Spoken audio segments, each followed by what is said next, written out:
Tonight on Frontline. Here's Mueller has convinced yet another witness to cooperate. The Russia investigation heating up on several fronts. A White House at war. But I say, how do you impeach somebody that hasn't done anything wrong? With itself. A stunning op-ed headlined, "I am a part of the resistance." Claiming to be a senior official in And the Justice Department. Deputy Attorney General Rod Rosenstein talked about possibly invoking the 25th Amendment. Rosenstein has disputed and denied that report. If Democrats take control of the House, they are going to be a subpoena-generating machine. This White House is going to find itself playing permanent defense. Trump has been waging a deliberate war on the whole idea that there is such a thing as independent justice. All we hear about is this phony Russia witch hunt. That's all we hear. President Trump is escalating his assault on the investigators who are investigating him. He's attacking the very nature of the Department of Justice. The FBI, it is a disgrace. From Frontline's award-winning political team. Trump viewed the entire intelligence community and the FBI as enemies. A 2-hour special investigation. And the team Mueller has assembled may be the A-team of prosecutors for an entire generation. You should be afraid. You should be very afraid. Inside the turmoil. President Trump, the cloud, as he calls it, hangs over his entire presidency. That he doesn't really understand where it's going or what's coming next, and if it's coming for him. The politics. No collusion, no nothing. This president may feel empowered to move to either fire Bob Mueller, or fire Jeff Sessions, or fire Rod Rosenstein, or find some way to shut this investigation down. And the showdown with the 45th president. The way that the president can be removed, if that's the goal, is through impeachment and conviction by the Senate or through elections. And that's why it's the American people who are going to decide Trump's fate. Fireworks on Capitol Hill. Firestorm hovering over the White House. That's under siege. The stakes could not be higher. Tonight, Trump's showdown. By the news that Michael Cohen made yesterday. Extraordinary moment in American history.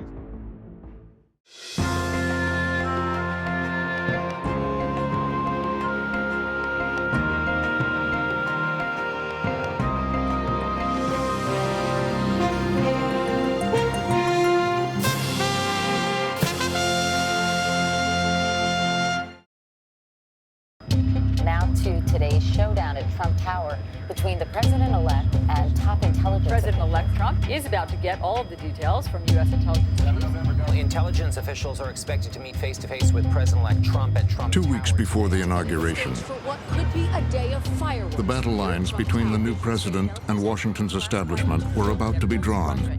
I was very concerned that Mr. Trump was ill-prepared for the job, that he didn't have a good grasp of international affairs, the legislative process, U.S. law, intelligence capabilities. Highly classified report into Russia's hacking of U.S. political institutions. On the street, far below, 4 of the most powerful men in the United States government arrived. I think there was a great deal of apprehension. You have the intelligence chiefs going in knowing that their audience is skeptical of what they're about to say. They were senior leaders of a group known as the IC, the intelligence community. James Clapper, the director of national intelligence. Admiral Mike Rogers was in charge of the NSA. Jim Comey was the director of the FBI. And John Brennan ran the CIA. They had come to tell Donald Trump that his election may have been compromised by Russian interference.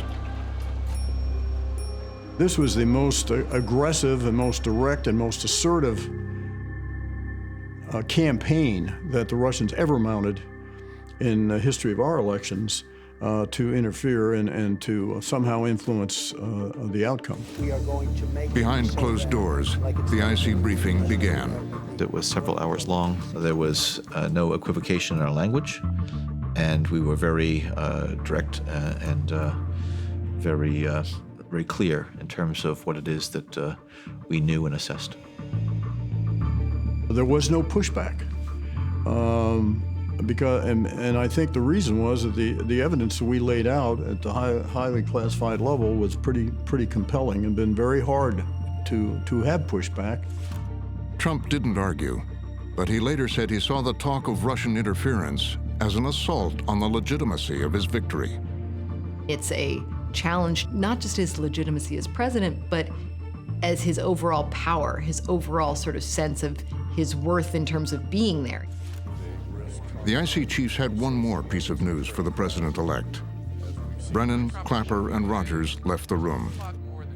James Comey stayed behind to deliver it. Comey pulls the president aside and he tells him, hey, listen, I need you to know that there's this, what we now call the dossier. The dossier, a set of memos prepared by a former British spy, partially paid for by the Democrats. It was political dynamite. Russian regime has been cultivating, supporting, and assisting Trump for at least 5 years. It's full of things that may be able to allow the Russians to blackmail him. It has information about him involved in perverted sexual acts. To exploit Trump's personal obsessions and sexual perversion in order to obtain suitable compromising material on him. The salacious and unverified allegations involved Trump and a number of Russian prostitutes in a Moscow hotel suite. Whoa, not great. Not a great start to this relationship. And Comey worries about that. In fact, Comey had been warned to be careful not to appear to threaten Trump. I called Jim, I got him on the phone. I said, Jim, have you ever met Donald Trump before? And a little to my surprise, he said, no, I have not. And I said, Jim, you're in a very awkward spot here. I said, Jim, there's a fine distinction between just telling you this so you know versus just telling you this so you know and don't with me. We're going to run a country. Just think about it in human terms. You'd be cautious if you were the new president about that, wouldn't you? You know, somebody comes to you with information, I need to tell you this. On the one hand, you might receive that as, oh, that's a nice heads up. On the other hand, you might also receive it implicitly, I'm sure as it was intended, as a threat. As the two men sized each other up, the stakes could not have been higher. It was a critical moment. It was the most important moment that would shape Trump's presidency. And I don't know that Jim Comey necessarily went to that meeting thinking, oh, my job is on the line. If he didn't, he should have. Comey handed Trump a summary of the dossier. And Trump denies it immediately and vociferously, says, do I look like the kind of guy who needs to hire prostitutes? Comey said he was giving Trump information he needed to know. And the point was, in briefing him about it, was to inform him of its existence. We felt a duty to warn, if you will, just so that he knew that it was out there. But Trump was already distrustful of an FBI director who served under President Obama. Immediately after the meeting, Comey typed this memo from the backseat of his SUV. He then started talking about all the women who had falsely accused him of grabbing or touching them, with particular mention of a stripper who said he grabbed her, and gave me the sense that he was defending himself to me. It didn't surprise me at all that after having this meeting with the president-elect, that he immediately memorialized it so he had it as a record if he ever needed it. In the aftermath of the meeting, back up in Trump Tower, the president-elect was furious. Trump is talking to his top aides, and he views this as blackmail. It's a shakedown, he tells them. His assumption is that Comey is giving this to him to show him that he's got something on him. We're talking about politically appointed individuals using intelligence potentially as a weapon against people who they politically disagree with. Whenever an FBI director approaches a president-elect with something that was salacious and unverified, in Comey's words, and tells him about it, I think Mr. Trump realized it was a shakedown. He's been in a tough business in New York, and he knows a shakedown when he sees it. This is CNN Breaking News. CNN has learned that the nation's top intelligence officials provided information to President-elect Donald Trump. Trump feared the story would leak, and soon it did. on cable news. Russian operatives claim to have compromising personal and financial information about There's Mr. the Trump. controversial move by BuzzFeed last night, publishing a dossier sources. Before long, the entire dossier was on the web. But they have been detailed by numerous media outlets, including BuzzFeed, the New York Times, and CNN. The next day, Trump went before the cameras to fight back. I'd seen Trump a lot on the campaign trail, but I have to say I was surprised that he came out so vituperatively and so angrily. I think it was disgraceful that the intelligence agencies allowed any information that turned out to be so false and fake out. He expresses frustration. He knows it's a setup. He knows it's a plot to destroy him and people around him. And that's something that Nazi Germany would have done and did do. I think it's a disgrace. Something the Gestapo would have done, Trump says. That information that was false and fake and never happened got released to the public. I mean, he now viewed the entire intelligence community and the FBI as enemies. Can you give us a question? Go ahead. It was also a declaration of war on the press. Not you. Can you give us a chance? Your organization You are attacking our news organization. Your organization Can you give us a chance to ask a question, sir? Go ahead. Sir, can you state, Mr. President-elect, go ahead. Can you state She's asking categorically, a question. Don't Mr. be rude. President-elect, can you give us a question? Don't be You're rude. attacking us. Can you give us a question? Don't be rude. Can you No, give I'm us not a gonna give you question? I'm not going to give you a question. Can you state categorically? You are fake news. Sir, go ahead. can you state categorically that nobody... No, Mr. President-elect, that's not... Trump's combative strategy would come to define his first years in office. Sir, you did not answer, sir, you did not answer whether any of your associates were in contact with the Russians. Sir, you did not answer whether any of your... It would lead to a showdown with a special counsel that now threatens his presidency. Trump's combative nature had developed decades earlier, when he learned his method for attack and confrontation from this man, notorious lawyer and fixer Roy Cohn.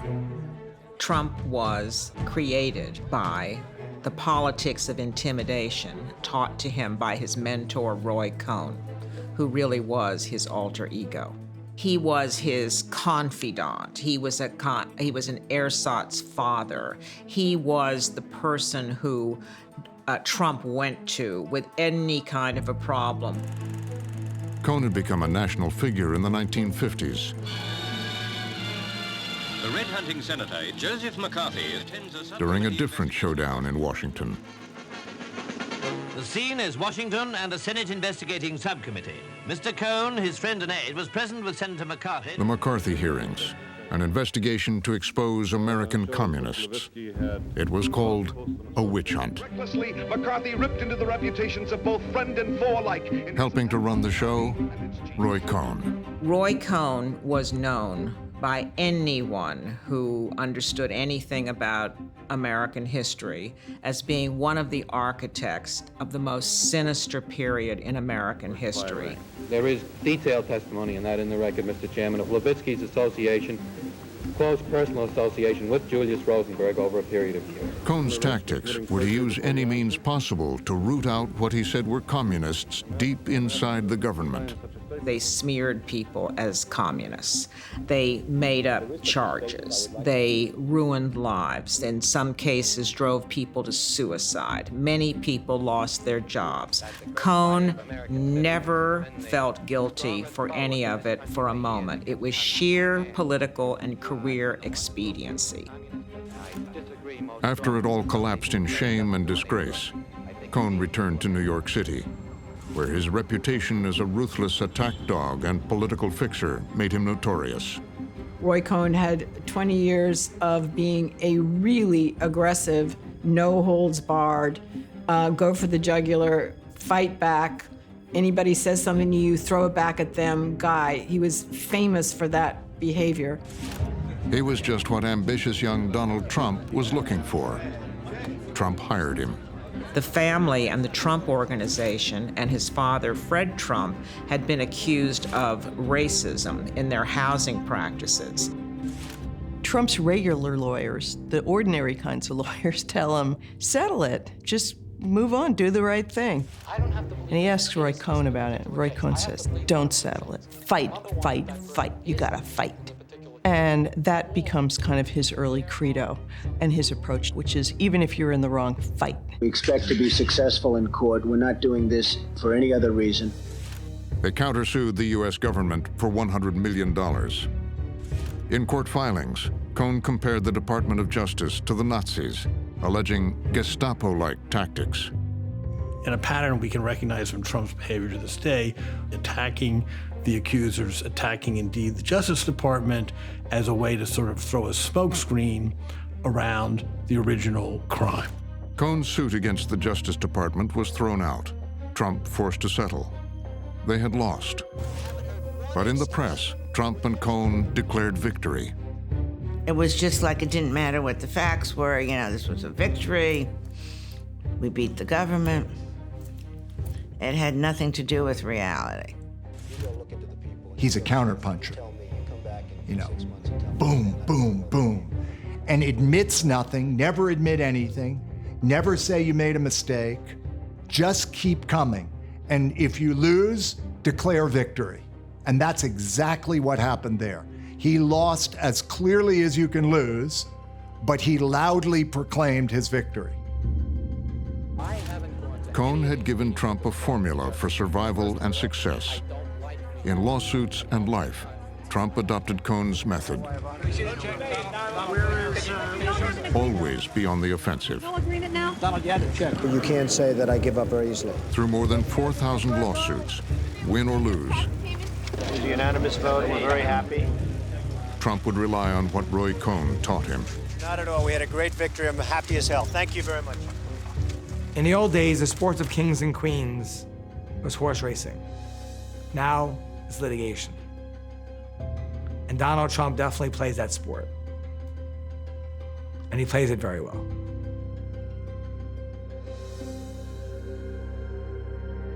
There's a brand new team in charge of the White House, a brand new staff to keep the wheels President Trump wakes up with a busy day ahead. This is just the beginning of what is going to be. As president, Donald Trump came to Washington determined to confront the established order. We are going to make He'd use Roy Cohn's attack strategy.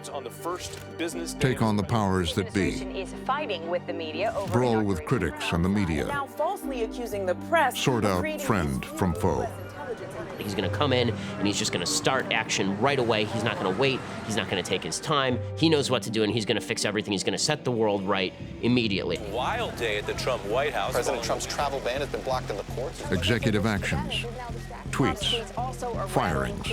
He's a man always in motion. He always wants things. But you know what? People aren't used to that. People aren't used to a president who's going directly to the American people with his Twitter feed. Had a lot of chaos and controversy here in Washington, D.C. So many leaks with impunity. In Washington, it was seen as chaos. But this was Trump's comfort zone. He was going to shake things up. He was going to move at a much more rapid pace. It's very tough for the bureaucracy to kind of keep up. It's a little bit of a whiplash.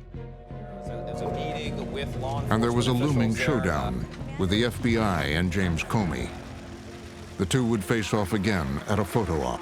Trump's dislike for James Comey was visceral. Comey was investigating the Russian collusion, and that made Trump extremely nervous.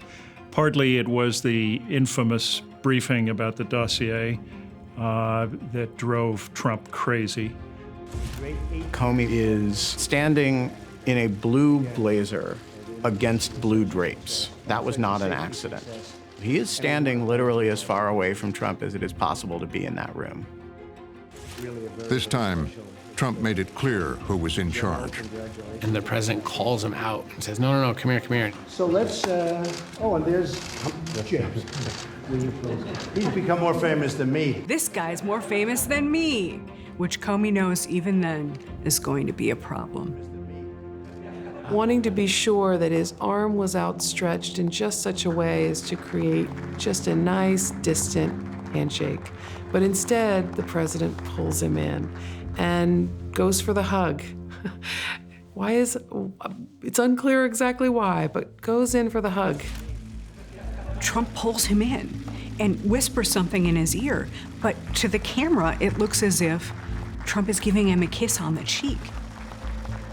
When somebody's president, the least tiny gesture is magnified by 12 billion times. So you call somebody over, you whisper in their ear, you kind of hug them, that's a big deal. Comey sees danger. Comey sees politics. Comey doesn't want any part of this. By pushing Jim Comey to come across the room and shake his hand, he was setting the tone of their relationship. You know, you work for me. You're loyal to me, right? That's what he wants to know. He wants to know you're loyal to me. For James Comey, Donald Trump was a threat to the FBI's independence, and on a personal level, a threat to the reputation he had built over a lifelong career in law enforcement. He had begun as an assistant United States attorney. I first met Jim Comey 30 years ago when he and I both started as assistant U.S. attorneys in the Southern District of New York. Rudy Giuliani swore us in a few weeks apart. Jim Comey, certainly as a young prosecutor, was straight down the middle, always turning square corners. Under George W. Bush, he was named Deputy Attorney General. But he clashed with the president when he led a revolt of Justice Department officials. His real claim to fame is this moment during the Bush administration where he won't support a provision of President Bush's warrantless wiretapping program. And the White House is incensed by this. He did feel strongly that it was the Justice Department's job to uphold the law, and in that situation he thought that it was clear.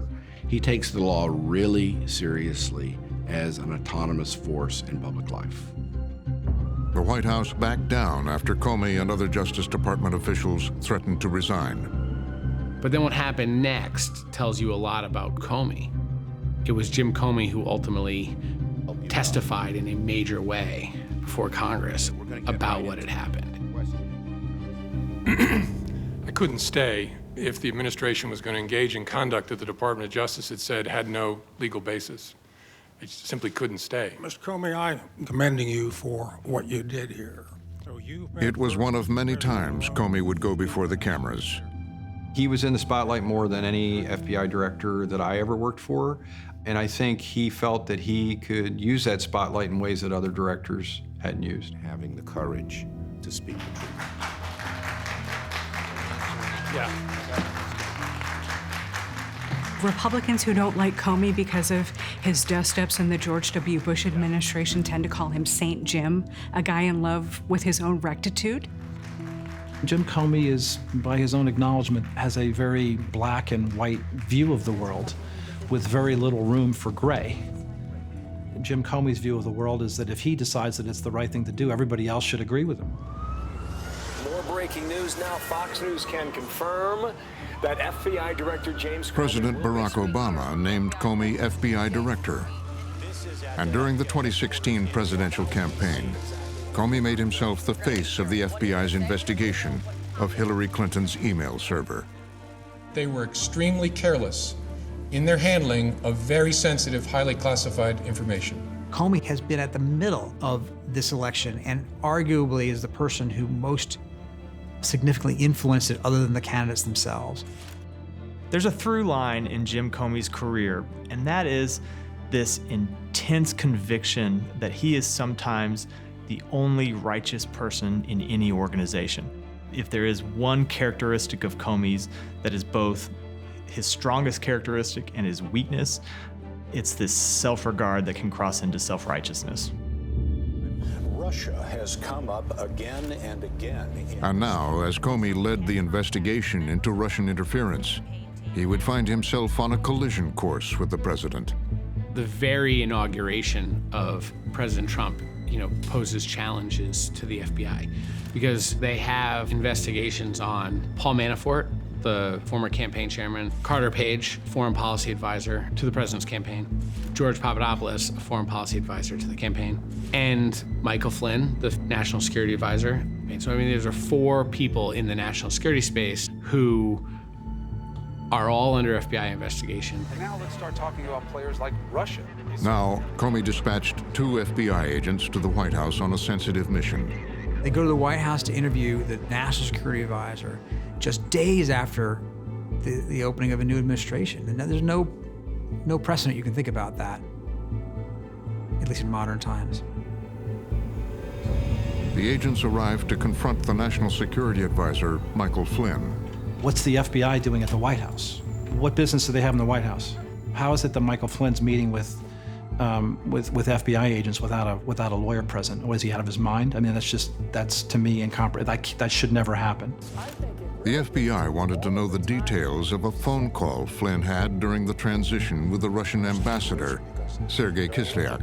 Kislyak places a call to Flynn, says, I want to talk to you. Flynn gets word of this, and eventually, later that day, they talk. The question is, what was said? The FBI already knew from electronic surveillance that Flynn and Kislyak had discussed the Obama administration's sanctions on Russia.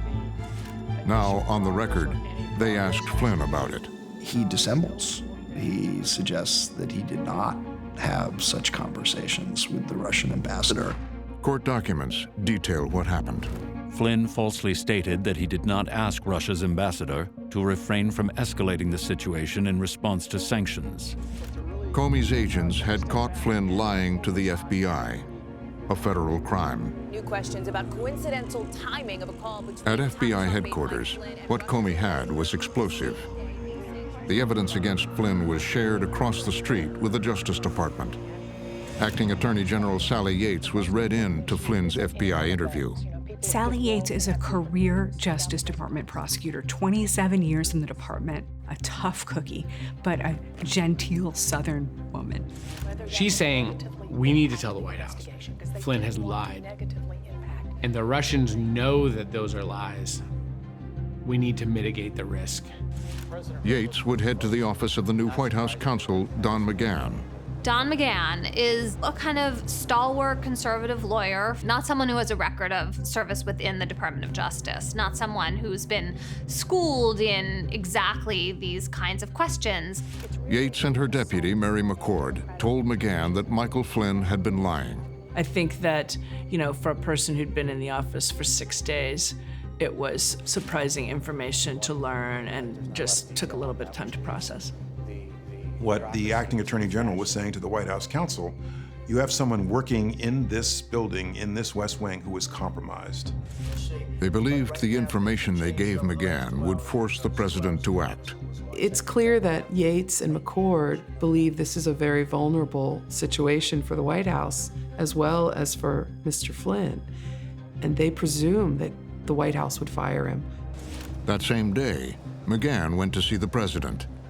He told him that the highest levels of the Justice Department believed that Flynn had been lying. It was a warning that one of his most trusted advisors was in the crosshairs.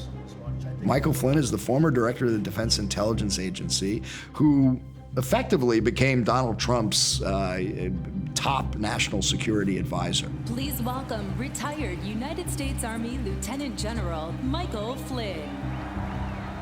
He became a very trusted and close confidant of not just President Trump, but President Trump's family. We do not need a reckless president who believes she is above the law. Flynn's harsh rhetoric had endeared him to Trump and his supporters. Lock her up. That's right. That's right. Lock her up. Trump and Flynn bonded, and he was one of the president-elect's first appointments.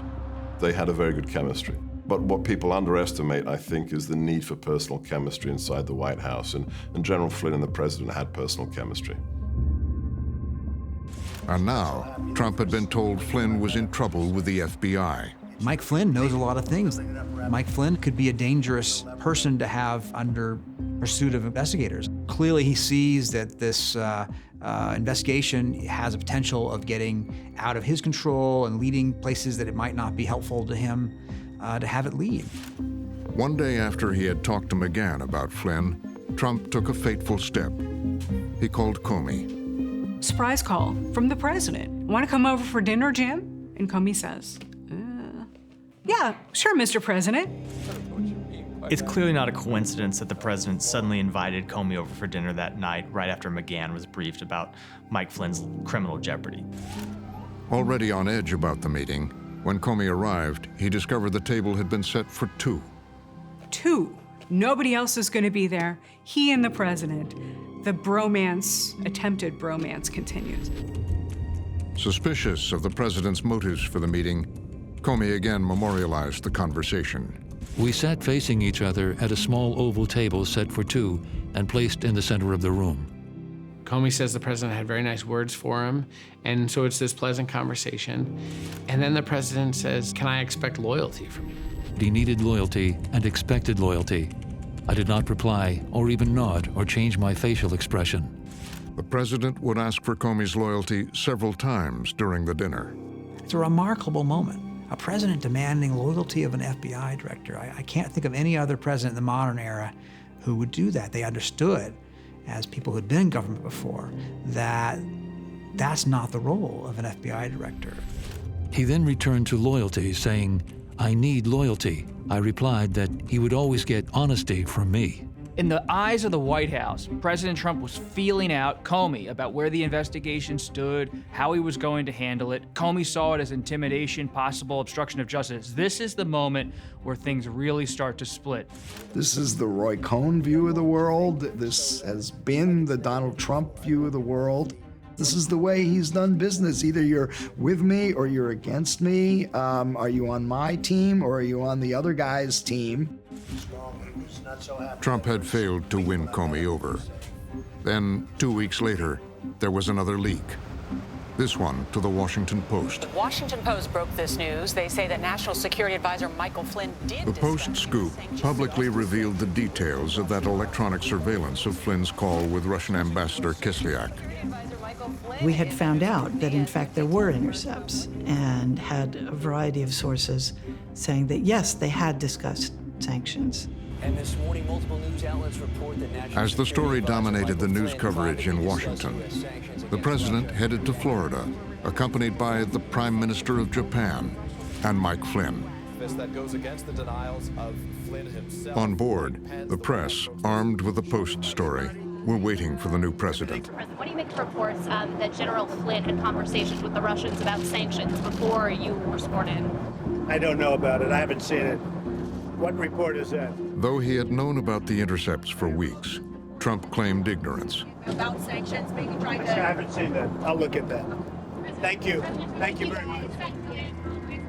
But the scandal would only grow. Former acting attorney general Sally Yates, quote, informed the Trump White House late last month that she... That meeting between acting attorney general Sally Yates and White House counsel Don McGahn had also leaked. She apparently told the White House that the National Security Advisor might be personally compromised and, again, vulnerable to Russian blackmail. When it comes out that they were warned that he was compromised and that he might have lied to the FBI, and they did nothing about it, that suddenly becomes a scandal that implicates not just Mike Flynn, but the White House Chief of Staff, the President, and anyone who knew about this warning and failed to take action. The full force of the Washington establishment was turned on Trump. He's up against a sort of Bermuda Triangle in Washington. You know, you've got the FBI, you've got the media, and you've got the sort of White House lawyers and the Justice Department all telling him that, look, this is just has to happen. Flynn has to go. For Trump, Washington was turning out to be a very different place than New York. The battlefield is littered with numerous people who have come out of New York and gone down to Washington to think that things are going to work down there just like they do in New York, and then they find out, much to their dismay, that's not how it is. Under pressure, Trump gave in. He could keep Flynn no longer. Job embattled National Security Advisor Michael Flynn has stepped down. Trump accepted Flynn's resignation. Shake-up for the Trump administration. Caps off a tumultuous first month in office. This marks the first major... Flynn was gone, but still in jeopardy from an active FBI investigation. Now the president took an extraordinary step. On Valentine's Day, 2017, there was a meeting in the Oval Office between the Attorney General and the Director of the FBI, Jim Comey.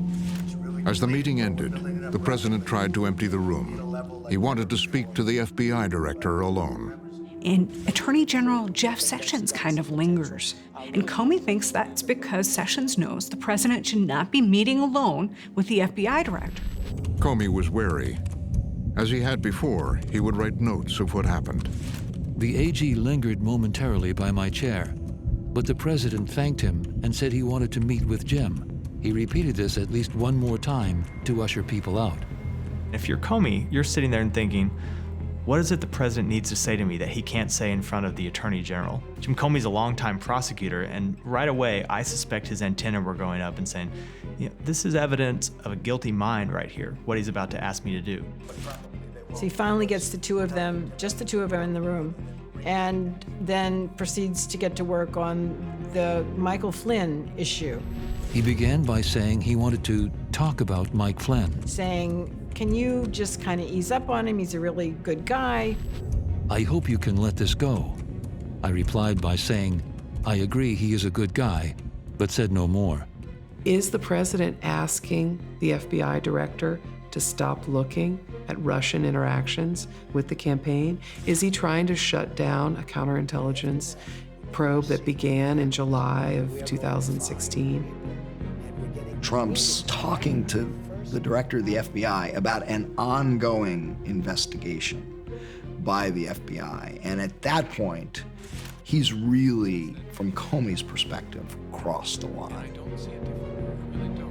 It's really in direct contravention of policies that have been in place ever since Watergate to not have that type of interference by the White House in investigations undertaken by the department or the Bureau. Comey leaves that meeting, fairly sweaty palmed, goes to his car and begins opening his laptop and typing down the words, the phrases that he can remember the president said, because he's that scared of what this is that has just happened.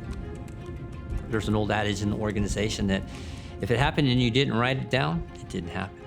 And so I think that he was thinking at that time that, the president's at least walking himself down this trail to an investigation where he could become subject to investigation, and I need to be able to document what has happened.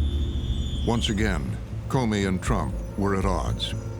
Comey headed to the Justice Department to confront Jeff Sessions about what had just happened. Comey pulls the Attorney General aside and says, you can't leave me alone with the president like that. You're supposed to say, Mr. President, I need to stick around for this, or no, Mr. President, I have to advise that, somebody else should be here. You gotta back me up.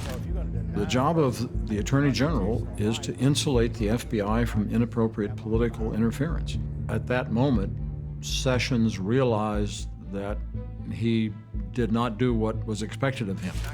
And the question is, does he have the spine to do it? Sessions knew how things worked at the Justice Department. He had once been a United States attorney in Alabama, where he built a reputation as a rock-ribbed conservative. It formed the foundation of a run for the Senate. And if we undermine honesty, hard work, and discipline, then we'll undermine the strength of this nation. For Senate, Jeff Sessions. He served in the Senate for 20 years as a law and order conservative. I've been beat up by Jeff Sessions in Senate judiciary hearings and very pro-law enforcement. And, what you see with Jeff Sessions is what you get. It's very predictable, hardline, conservative. In 2016, Sessions decided to play a long shot. He would support Donald Trump. And if he won, many believed he'd become a prime candidate for Attorney General. I want to just introduce you to him for a sec. Senator Jeff Sessions. He was invaluable to the campaign in helping to get President Trump elected. Wow, what a crowd this is. He was the first senator to endorse President Trump. He held a rally with him down in Alabama. And at the time, people didn't know if he'd be the president or not. At this time in Americans' history, we need to make America great again. Because Sessions endorsed Trump, Trump didn't have to prove that he was a conservative. Because Jeff Sessions is sort of the good housekeeping seal of approval for a lot of conservatives, particularly in the South, where Trump was very successful. I'm proud to have you with us. God bless. Trump appointed Sessions as Attorney General. But from almost the beginning, there was a problem. As two more Trump campaign officials face scrutiny over their contacts with Russia. Interactions between Russians and the Trump campaign were becoming public. And at his confirmation hearing, Sessions was asked about them. CNN has just published a story, stated, quote, there was a continuing exchange of information during the campaign between Trump surrogates and intermediaries for the Russian government. Senator Franken, I'm not aware of any of those activities. I have been called a surrogate at a time or two in that campaign, and I did not have communications with the Russians, and I'm unable to comment on it. But before long, the Washington Post reported Sessions had in fact met on at least 2 occasions with the Russian ambassador Sergei Kislyak. Senator Jeff Sessions spoke twice last year with Russia's ambassador to the United States, Justice Department officials said, encounters he did not disclose. Nevertheless, Sessions continued to insist he did nothing wrong. Well, I have not met with any Russians at any time to discuss any political campaign, and those remarks are unbelievable to me and are false. And I don't have anything else to say about that. Today, Republicans urged the Trump White House to quickly resolve the controversy. Attorney General Jeff Sessions has repeatedly resisted. In the face of an onslaught of reporting, the story became impossible for Sessions to ignore. He was compromised. Jeff Sessions misled the Senate during his confirmation hearing about that. He had lied about whether he had that meeting. Now, Department of Justice staff advised Sessions to recuse himself from the investigation. It was appropriate for him to recuse, and I think the appearance of impropriety, if not the reality, is something that was really important to avoid. But the president had disagreed. He wanted Sessions to be his first line of defense against Comey. The president expects of Jeff Sessions and of really a lot of people around him complete loyalty. He wants people to protect him. He wants people to, if possible, bend the rules a bit so that they can make sure that they have his back. The Democrats, as you can imagine, having a field day with this, saying lawmakers on both sides have been calling on Jeff Sessions to recuse himself. Trump was visiting a huge new aircraft carrier in Newport News, Virginia, at the harbor there, and it was a big event.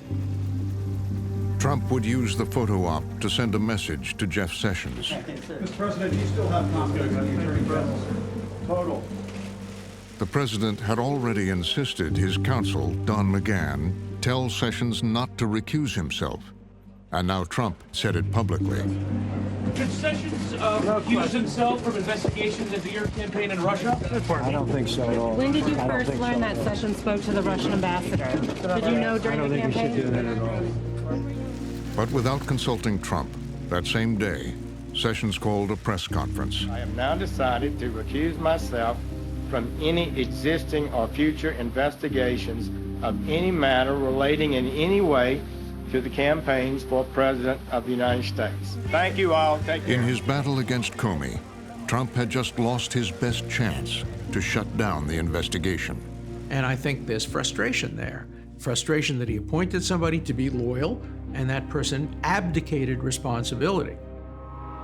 He's feeling the same thing that all presidents feel, it just that they don't typically feel it within the first few weeks of an administration, and that is, I don't have as much power as I thought I had. For the first time, FBI Director James Comey will reveal. And now, Comey would go public in testimony before Congress. Another political drama set to unfold. James Comey will publicly answer questions. With Sessions on the sidelines, Comey was again in the spotlight. Right hand and tell you what he knows. It's all public, on live television, no filter. He appeared in front of the House Intelligence Committee and on national television. The White House on the line. President Trump is heading into a high-stakes... Love him or hate him, Jim Comey is a remarkable communicator. And I'm sure that Mr. Trump watched a lot of that testimony, if not all of it. Mr. Chairman, Ranking Member Schiff, members of the committee, thank you for including me in today's hearing. I'm honored to be here representing the people of the FBI. I have been authorized by the Department of Justice. And he says, I have been authorized by the Department of Justice, to confirm. And kind of all heads turn to the television in every newsroom in America. And we're saying, is Comey going to confirm on the record that they're investigating the Trump campaign? That the FBI, as part of our counterintelligence mission, is investigating the nature of any links between individuals associated with the Trump campaign and the Russian government, and whether there was any coordination between the campaign and Russia's. He confirms this in front of these lawmakers, and that's kind of a big moment. Suddenly we're off to the races. This is now, to Trump's mind, a direct and public threat to his presidency. I just want to make sure we get this on the record. Do you have any evidence that any current Trump White House or administration official coordinated with the Russian intelligence services? Not a question I can answer. That was the death knell, at least as we understand the president's thinking. Once he heard and saw that, because apparently he was watching, that was, at least in his mind, that was the end of Jim Comey. You know, there is a big gray cloud that you've now put over people who have very important work to do to lead this country. It was surreal. It was a waking nightmare to hear Director Comey say that on live national television. He put everyone close to President Trump under a cloud. The head of the FBI dropped 2 bombshells landing at the White House doorstep. Comey publicly confirming for the first With Flynn caught lying and Sessions having recused himself, another showdown was becoming inevitable. A notorious Moscow bank is now part of the And the press had also ratcheted up the pressure as they uncovered more meetings between Russians and Trump campaign officials. This is just not normal.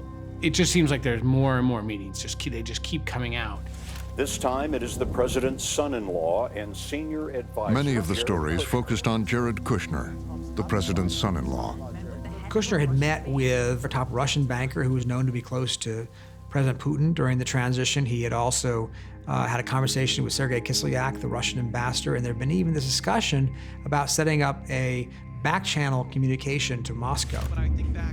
Now, Kushner was increasingly under scrutiny.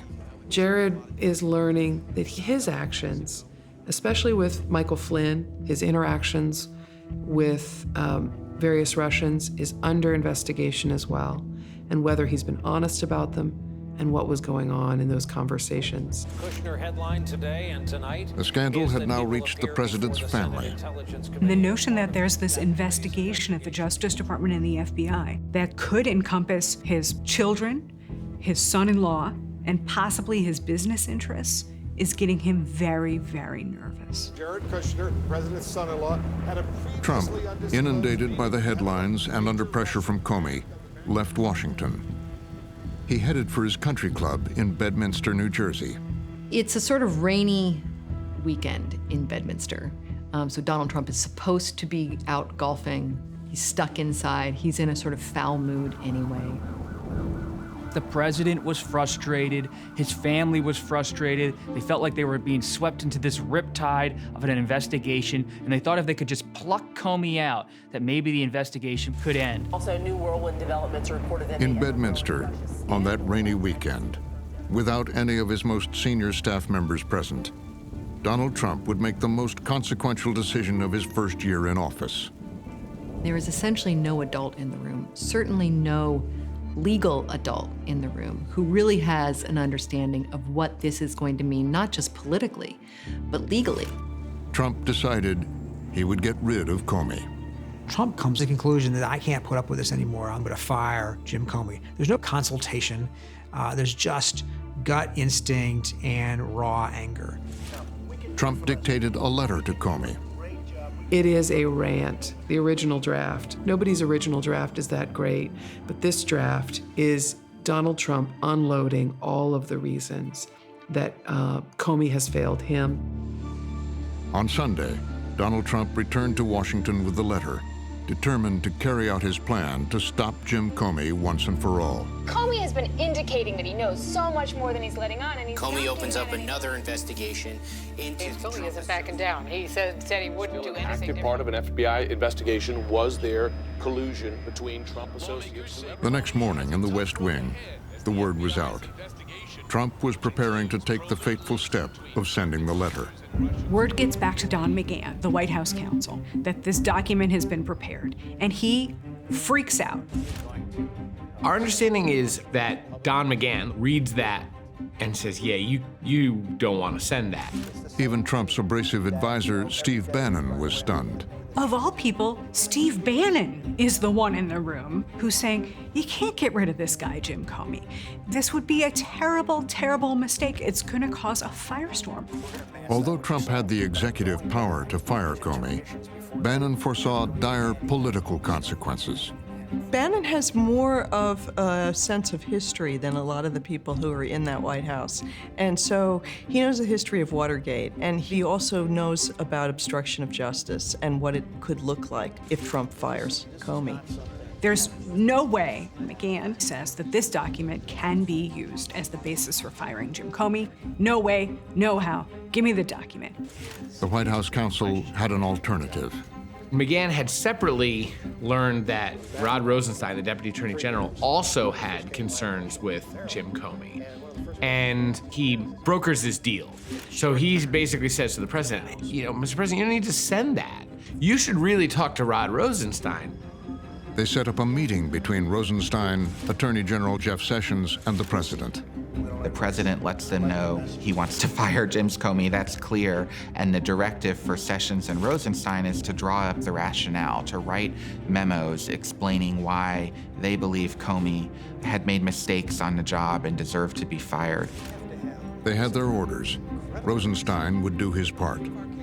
A task that would place him at the epicenter of a historic decision. He had spent his life learning the law. First at the University of Pennsylvania, and then Harvard Law School. He's a lifelong Republican. He was a member of the Federalist Society, the conservative legal movement.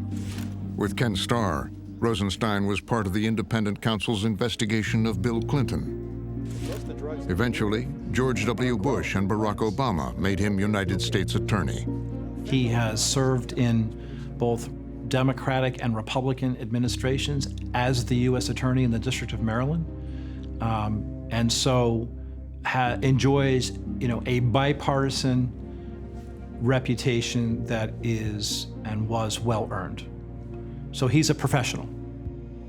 Now, Rosenstein would build a case against Jim Comey's handling of the FBI.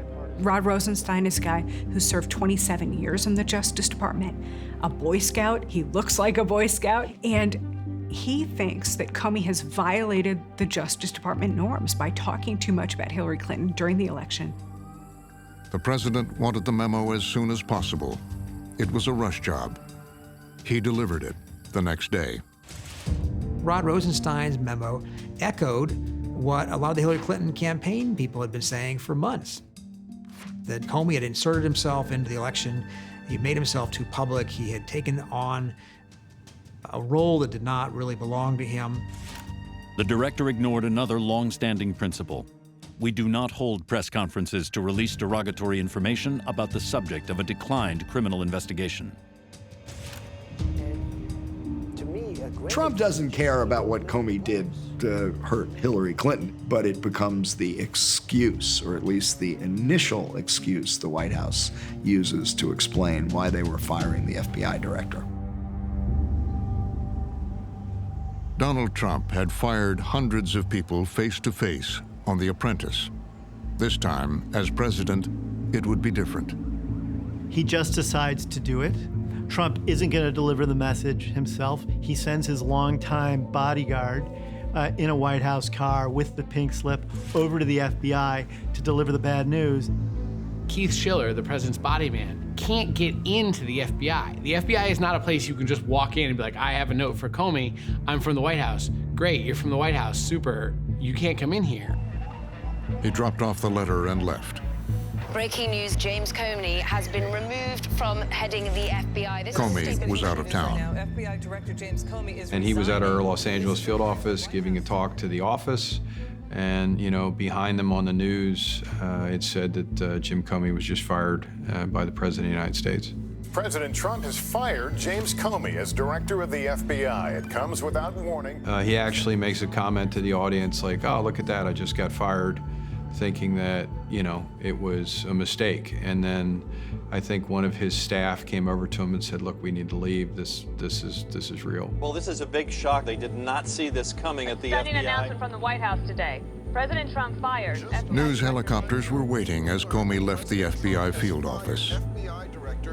It was a major sucker punch in the gut. He was widely regarded throughout the organization. There were a few people that were not fans, so to speak, but even they were upset. Comey, though, has drawn comparisons to President Richard Nixon's Saturday Night Massacre. In terms of how he learned that he had been dismissed or fired. Moments ago, breaking news that no one saw coming today. We learned that President Trump has fired. This was a very closely kept secret here at the White House. I am told only a handful of top advisors. Calling it stunning, unprecedented. Comey apparently also caught. Shock, anger, and chaos engulfed Washington.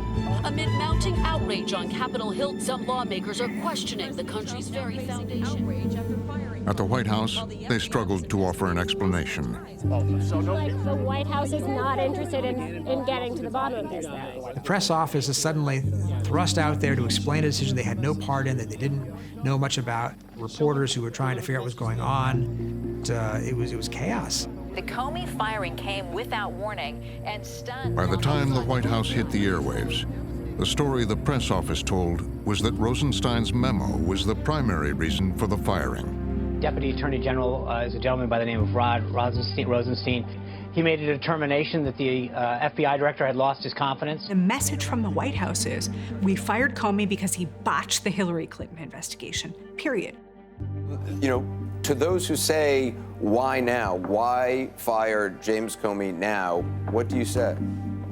Well, I would point them to the 3 letters that were received today, Anderson, the letter by President Donald Trump, the letter by Attorney General Sessions, and really the underlying report by Deputy Attorney General Rod Rosenstein, who the FBI director reports to. All the people spinning on behalf of the White House told the press that the Comey firing was based on a memo from Rod Rosenstein, the Deputy Attorney General, which had to do with Comey's performance in the Hillary Clinton investigation. Well, the press wasn't buying that.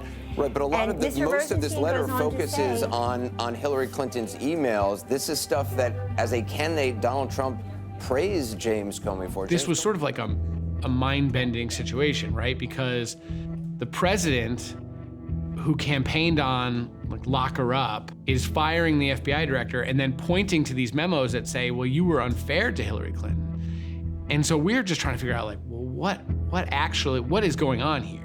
He took the recommendation of his Deputy Attorney General, who oversees the FBI directory. It does make sense. And I know that's a new talking point. It makes complete sense because he has lost confidence in the FBI director, and he took the recommendation. The White House said it was Deputy Attorney General Rod Rosenstein. At the Justice Department, Rosenstein was surprised he was receiving all the blame. White House says President Trump fired Comey because of Rosenstein's recommendation. Rod Rosenstein sees what's happening and that his reasons are being used as the pretext to justify the president's action. He was none too pleased once he saw that was happening. Rod Rosenstein is not particularly happy that the White House is pinning the blame on him. Rosenstein is blown away, and he actually calls Sessions and says, I am going to resign if you keep saying this, if the president keeps saying this. This memo by Rod Rosenstein, it's dated yesterday. So really, many questioning if Comey was fired because the White House feared. The next morning, on the president's go-to network, Fox News. You're fired. President Trump ousting the FBI director, James Comey. The news was all Comey all the time. Kevin Corke is live at our nation's Capitol with the details. The president would celebrate Comey's firing behind closed doors with 2 unlikely White House guests, Russian Foreign Minister Sergei Lavrov and Ambassador Sergei Kislyak. Just ahead of today's meeting with the Russian Foreign Minister, Sergei Lavrov. That meeting. He is the highest-ranking Russian official that the president has met so far. In a way, it's like a play. You can't believe it really happened. But the president is essentially celebrating with the Russian diplomats. One day after firing the man heading that probe into the Trump campaign ties to Russia, the president... No U.S.-based reporters, no American White House reporters are in the room. The Russians came in with a photographer from their state media agency, TASS, who took photos of this event, photos that were used to some effect in Russia as propaganda. Terrible optics. I mean, terrible optics that just, you couldn't have scripted it worse. Trump says, we're going to have a great relationship. There's this investigation. It's just become a total irritant for me. And he says, Jim Comey's firing lifted a great weight for me. The guy was a nut job. First the firing, now the fallout. Around Washington and the nation, the negative reaction to the Comey firing was gaining momentum. President Trump now facing outrage after firing Comey. It is hard to To address the crisis, the president went on his old network for a one-on-one interview. This is NBC Nightly News with Lester Holt. Tonight, stunning revelations from President Trump in our NBC News exclusive interview. Tonight, our wide-ranging... Monday, you met with the Deputy Attorney General, Rod Rosenstein. Right. Did you ask for a recommendation?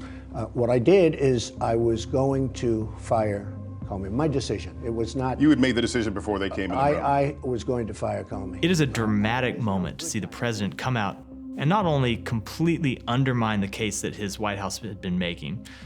As spurious a case and as transparent as a case it was, it still had been the official line. The president comes out and demolishes that case immediately. Well, so you had already made the decision. I was going to fire regardless of recommendation. So there was I think there's a level on which President Trump doesn't want to be portrayed as just doing the bidding of some aides who write a memo. He's the decider, to coin a phrase. In fact, when I decided to just do it, I said to myself, I said, you know, this Russia thing with Trump and Russia is a made-up story. It's an excuse by the Democrats for having lost an election that they should have won. And You know, the thing with Donald Trump is he often says what he believes, and if you just wait long enough, he'll tell you the truth. I mean, he'll say it. It is the interview that will likely dominate The social interview media backfired. President's comments contradict the White It House triggered previous questions statements about whether Comey's firing was an attempt to obstruct justice by the president. Contradictions and confusion from the White House. President admitting Russia was on his mind.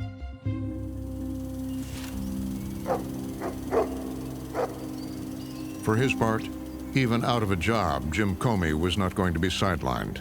Jim Comey, who's now known for staying silent and in the face of controversy and unrest, begins to defend himself. This morning there is Comey decided to try to force the Justice Department to name a special counsel. Reaction on Capitol Hill. He had those memos about his meetings with the president as evidence.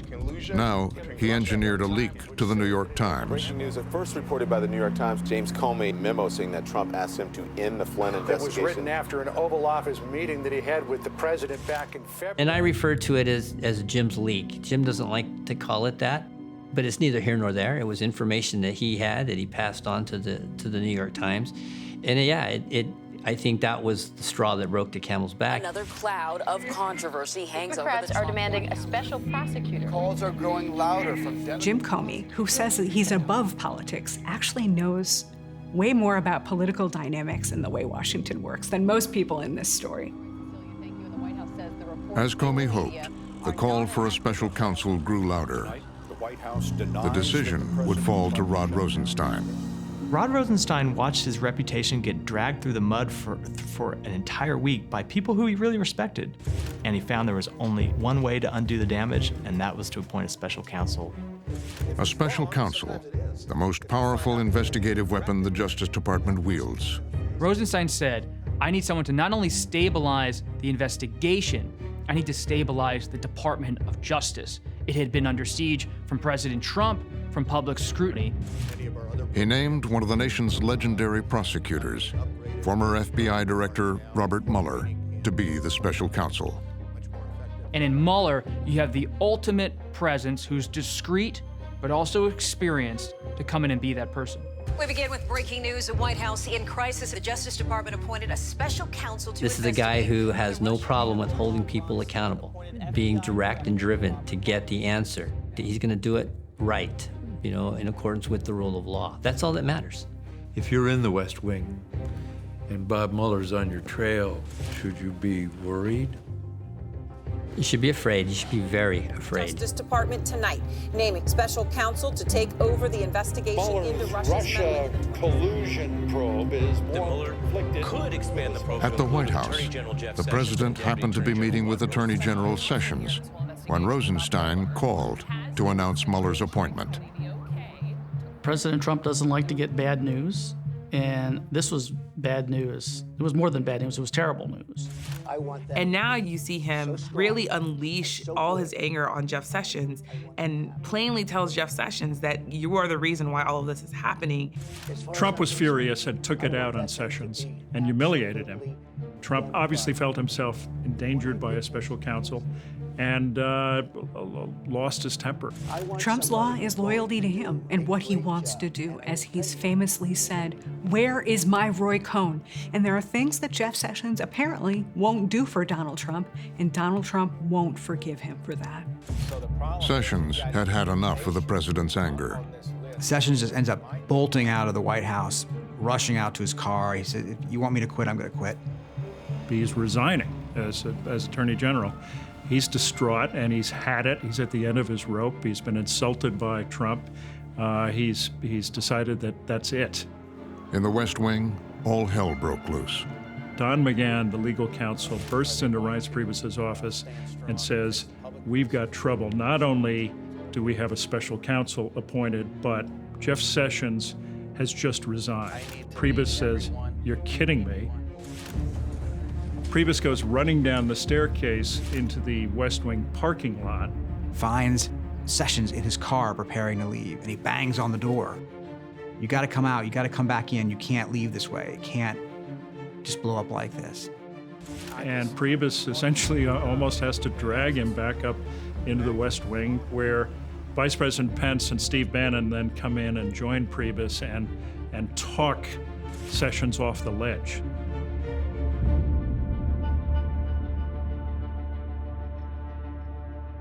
It's clear that the Mueller investigation is just getting started. We're going to head to Washington, where the White House... Across town, in an undisclosed secure location, the new special counsel Robert S. Mueller III was just getting started.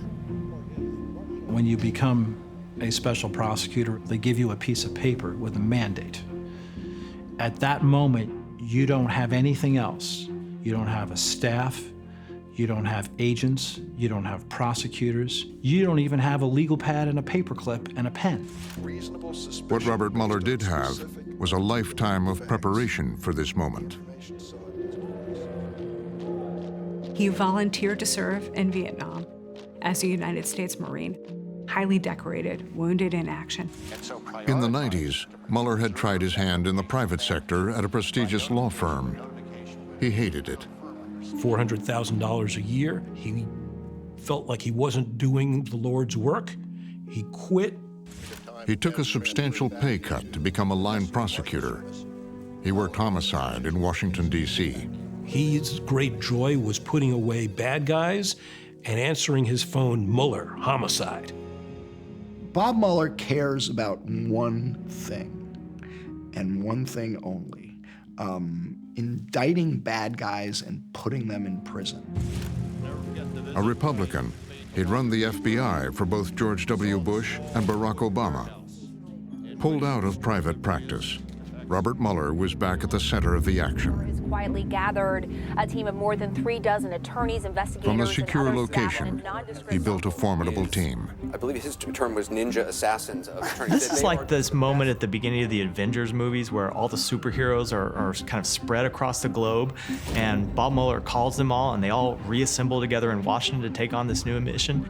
And the team Mueller has assembled may be the A-team of prosecutors for an entire generation. Aaron Zebley, who was an FBI agent before becoming a prosecutor. Michael Dreeben, who is one of the smartest people I know, who's argued over 100 Supreme Court cases. Janine Rhee, who was a highly respected prosecutor in the U.S. Attorney's Office. Andrew Weissman, he has a reputation for being a scorched earth prosecutor. Mueller put Greg Andres on his team, who was an experienced mob prosecutor in New York. I mean, that was the first sort of warning sign for the Trump White House because they're killers, Steve Bannon calls them.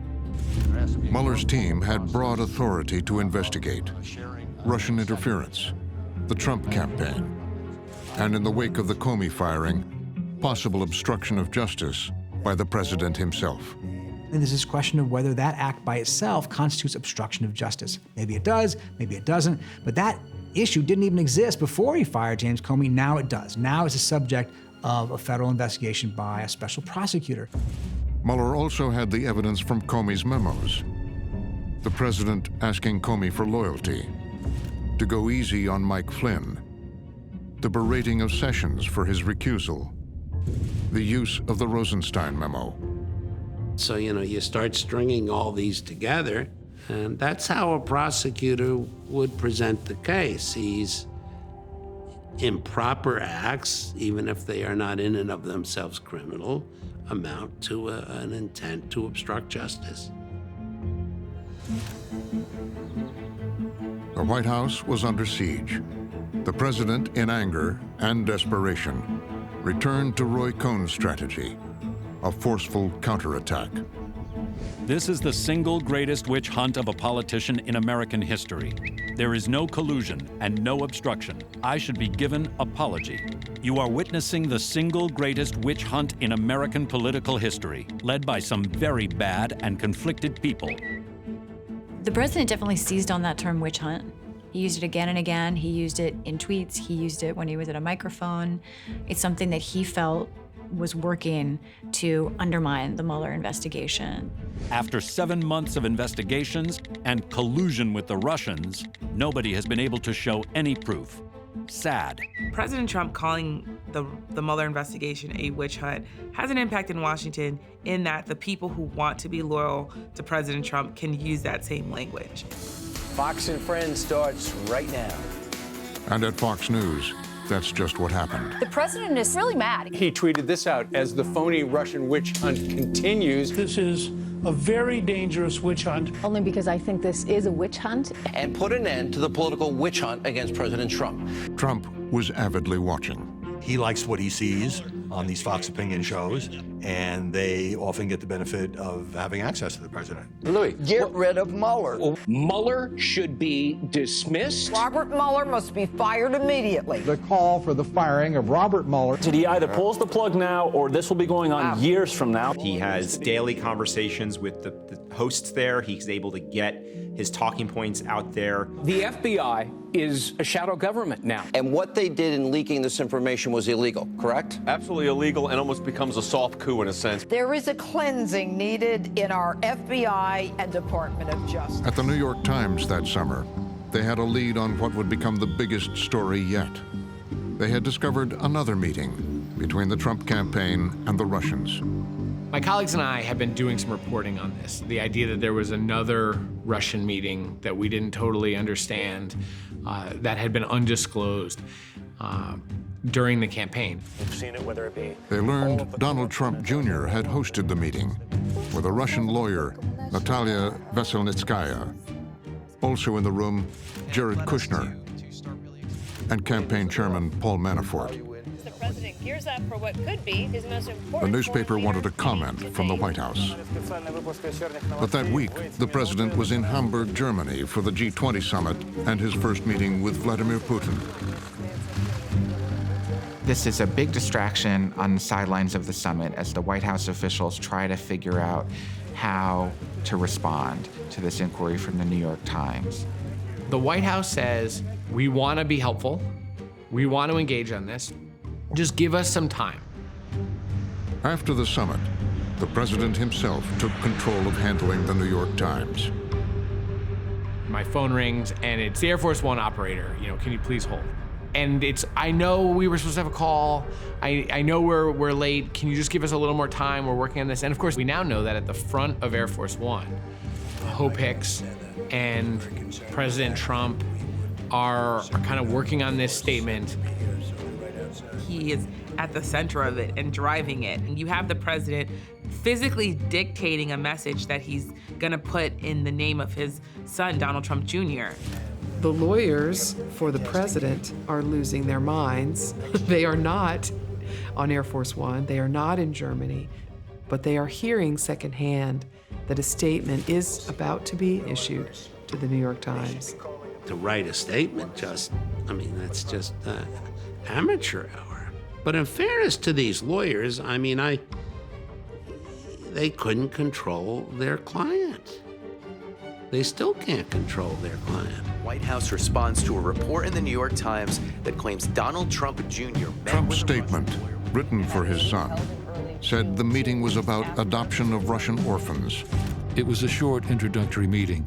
I asked Jared and Paul to stop by. We primarily discussed a program about the adoption of Russian children. But there was a reason for the meeting that the president's statement did not mention. Last night, the New York Times published details about a meeting during the campaign involving a Kremlin-linked lawyer. As the president returned to Washington, it didn't take long for the truth to come out. The explosive news about President Trump and Russia. It involves Donald Trump Jr. breaking in the last... It only takes about 24 hours for that statement to completely blow up. A potential bombshell from the president's own son, Donald Trump. In the days that followed, the New York Times discovered a series of emails setting up the meeting. Another day, another installment in the Russian election. The next day we reported that what had actually happened is that Don Jr. had been promised dirt on Hillary Clinton by this Russian lawyer. The Crown Prosecutor of Russia offered to provide the Trump campaign with some official documents and information that would incriminate Hillary and her dealings with Russia and would be very useful to your father. In the email setting up the meeting, Don Jr. was told that this meeting was part of the Russian government's efforts to support now President Trump. This is obviously very high-level and sensitive information, but is part of Russia and its government support for Mr. Trump. I mean, I remember saying, oh my God, it says it in an email. This is part of the Russian government's efforts to support Donald Trump.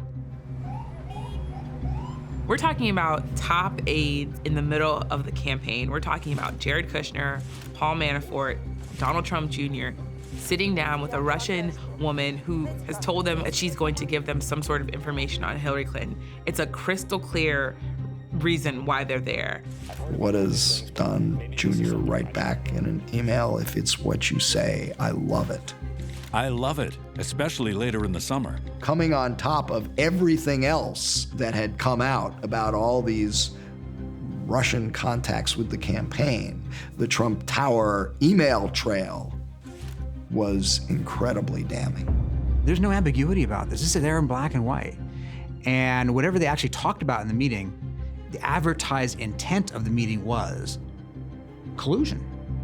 For his part, the president would downplay the importance of the meeting. Nothing happened from the meeting. Zero happened from the meeting. And honestly, I think the press made a very big deal over something that really a lot of people would do. Now we've got another email. An email But special counsel Robert Mueller was paying close attention. The question, was there anything illegal about the meeting or the misleading statement? The president's lawyers, they're intensely concerned that the president has essentially now added to an obstruction case. Mueller would look into the writing of that statement on Air Force One. If the president's up there and he's deliberately crafting a lie to cover the purpose of the meeting, is that another step in the obstruction investigation? Is it also another step in terms of the conspiracy/collusion investigation? It shows that the Trump team was willing to engage with the Russians. What is it that special counsel Robert Mueller knows? Trump and his family were increasingly in jeopardy. He blamed his attorney general.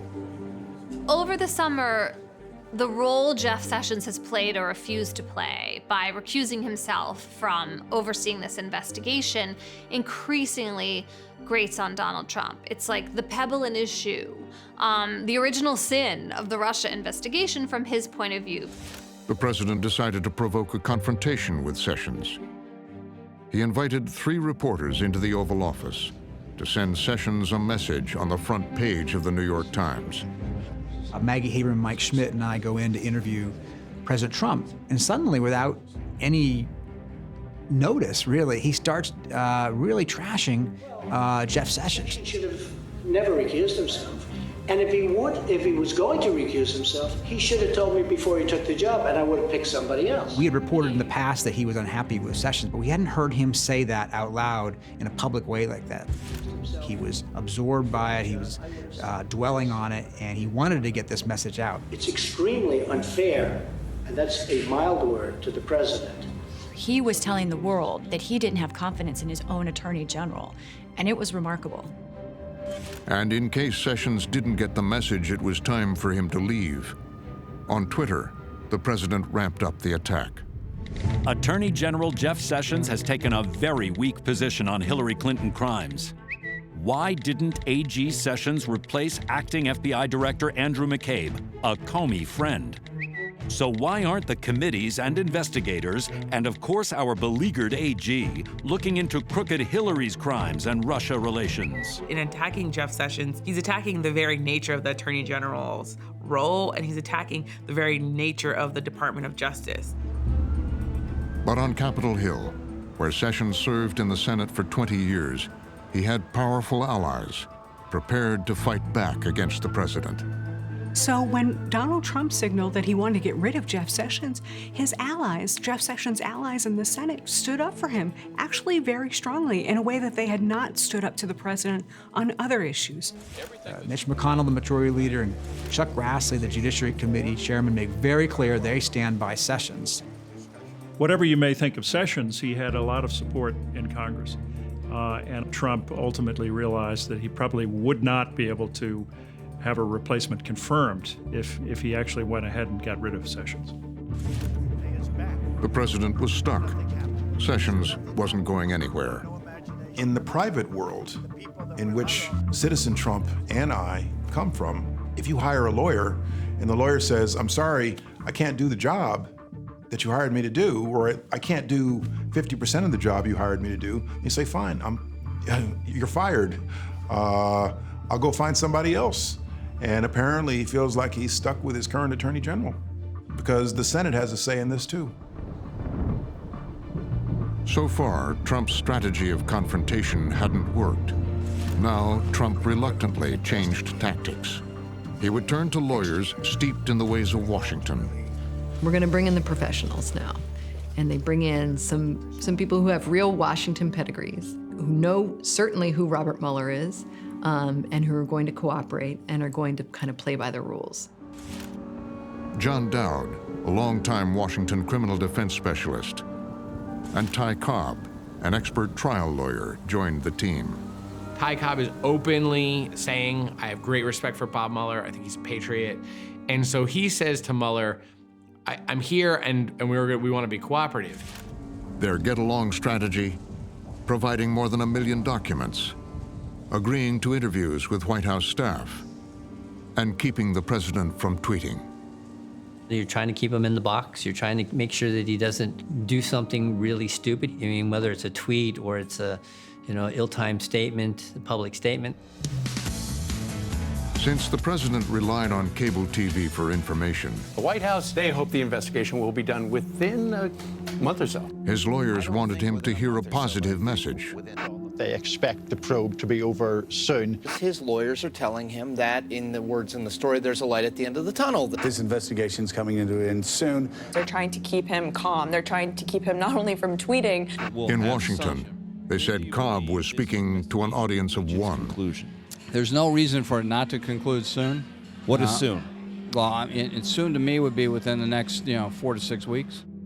Ty Cobb said it was Thanksgiving. His timeline has moved a little bit, but that there's no evidence that they see coming forward that he is in real legal jeopardy, and that this will end sooner rather than later. The problem is we would reach Thanksgiving, we would reach Christmas, we would reach January and February, and the investigation was still going on, so there was no end point, and Trump was getting increasingly frustrated and impatient. Quote, people acknowledged the investigation, said it could last at least another year.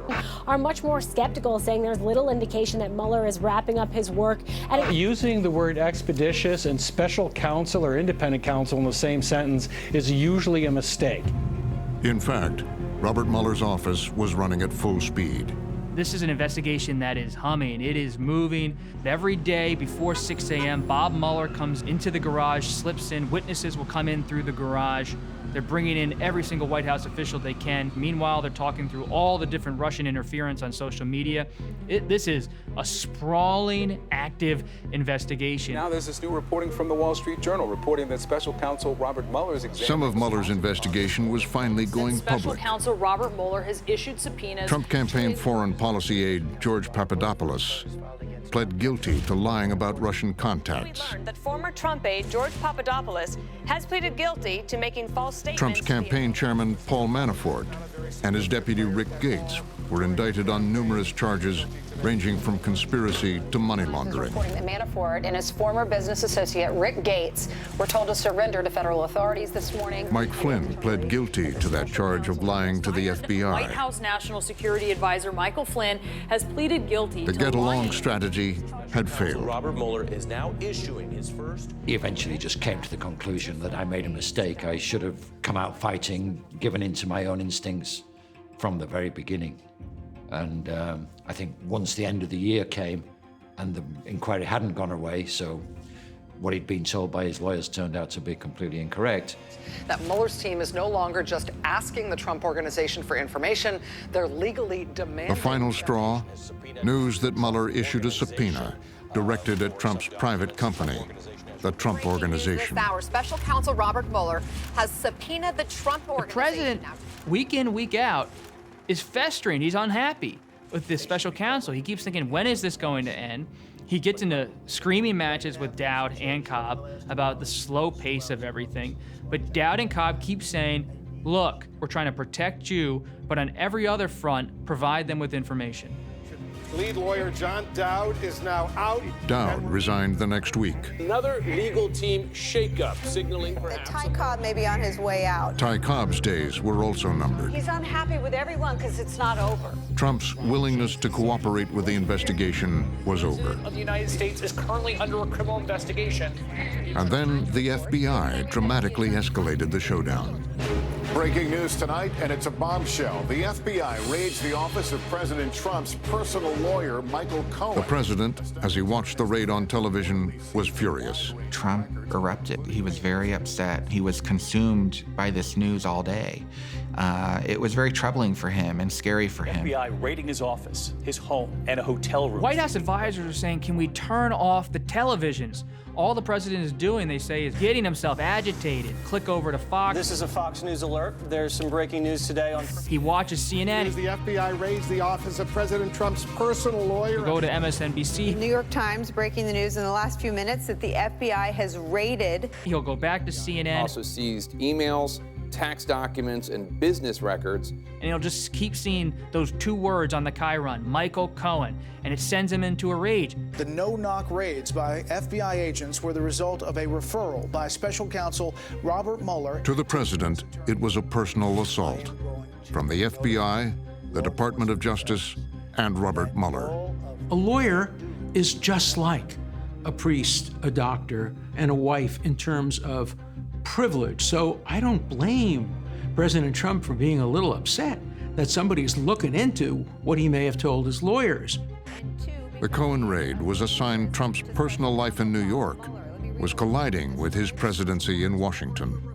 Cohen brings it right back to Trump Tower, to how Trump really operated for decades, having someone like Michael Cohen, not just a lawyer, but a fixer at his side. For years, Trump had used Cohen to protect his image, just as he used Roy Cohn decades before. I think that he looked at Michael as somebody who would be his day-to-day Roy Cohn. Michael, in a lot of ways, was very good. Michael also was able to close a lot of problems down. Cohen liked to brag that he was willing to take a bullet for his boss. He portrayed himself as a tough guy. He was willing to sort of intimidate people on Trump's behalf, threaten people. He was a bully. Cohen shielded Trump from bad press. One method, blunt threats to journalists. Mark my words for it. I will make sure that you and I meet one day while we're in the courthouse, and I will take you for every penny you still don't have. The call was to reporter Tim Mack at the Daily Beast. So I'm warning you. Tread very lightly, because what I'm going to do to you is going to be disgusting. Do you understand me?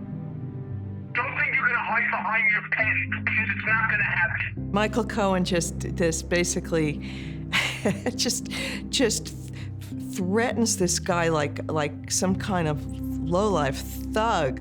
I'm more than happy to discuss it with your attorney and with your legal counsel, because you're going to need it. Cohen was infamous for his role in the Stormy Daniels story, orchestrating a hush money payment to the adult film star, who threatened to reveal a sexual encounter with Trump.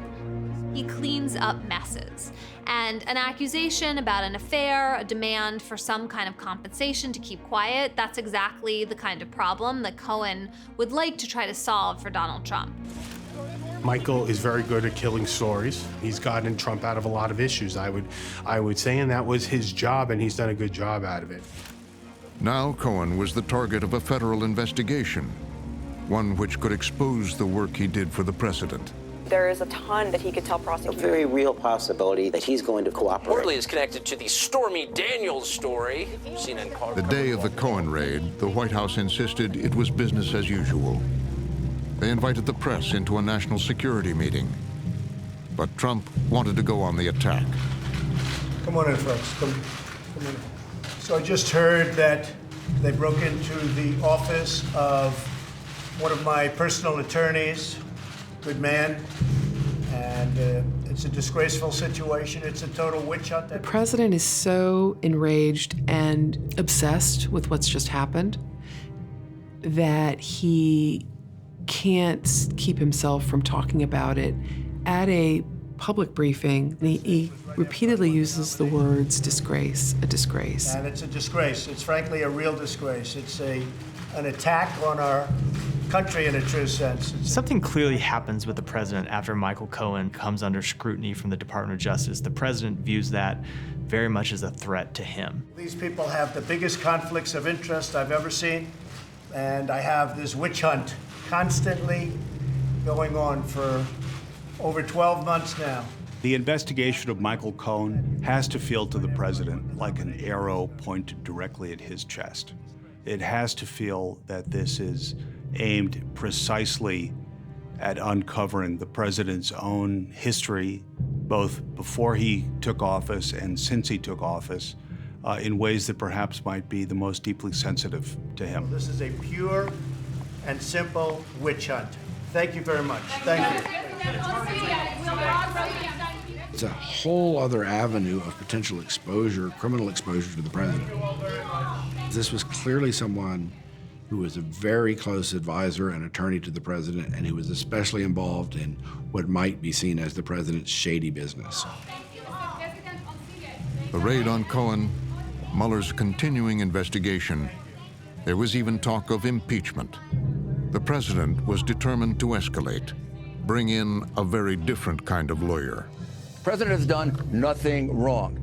Read my lips, nothing wrong. He hires Rudy Giuliani, and he really hires a pit bull. He hires someone who is really going to be launching an offensive strategy. There's been too much government misconduct. The crimes now have all been committed by the government and their agents. Trump wants to be in warrior mode. Giuliani agrees. It goes from a private negotiation to a public war, and that's a turning point. Trump and Giuliani initiated an unfettered attack against Mueller's investigation and any move toward impeachment. Rudy Giuliani was going to change the strategy. He said, let's really make this into a political confrontation. Let's make it into a blue-red debate and conflict. So our jury is as it should be, is the American people. And the American people, yes, are Republicans, largely, independents, pretty substantially, and even some Democrats now question the legitimacy of it. What Giuliani is saying is impeachment will never get off the ground unless the public is behind it. This is a Fox News alert. President Trump is getting set to leave the White House. In order to protect himself, the president worked to undermine public confidence in the Justice Department and the FBI. Campaign rally-style speech. One thing we know about this president, he doesn't care about collateral damage. And he doesn't care about collateral damage on his associates, and he doesn't care about collateral damage on American institutions. And so the stakes could not be higher. In a campaign-style rally, a defiant Trump back in his happy place tonight in front. It was full-on Roy Cohn. personal attacks. I did you a great favor when I fired this guy. I tell you, I did you a great favor. At campaign-style rallies, Because when you look at what was going on at the top of the FBI, it is a disgrace, and everybody in this room understands it. incendiary language about the press, These are very dishonest people, many of them. They are very, very dishonest people. Fake news, very dishonest. a barrage of tweets. FBI texts have revealed anti-Trump bias at Fox News. Big news, but the fake news doesn't want to cover. He has become his own Roy Cohn. He is the attack machine. He's the one who'll cut your knees out from under you if you get in the way. Was there a conspiracy in the Obama Department of Justice and the FBI to prevent Donald Trump from becoming president of the U.S.? He doesn't need a Roy Cohn because he is Roy Cohn. It would seem very hard to obstruct justice for a crime that never happened. Witch hunt. I have the absolute right to pardon myself. Look at what's happened. Look at how these politicians have fallen for this junk. Russian collusion. Give me a break. And so as long as the country is sort of divided and he has his defenders, he can undermine those who are attacking him. Take a look at the intelligence agencies.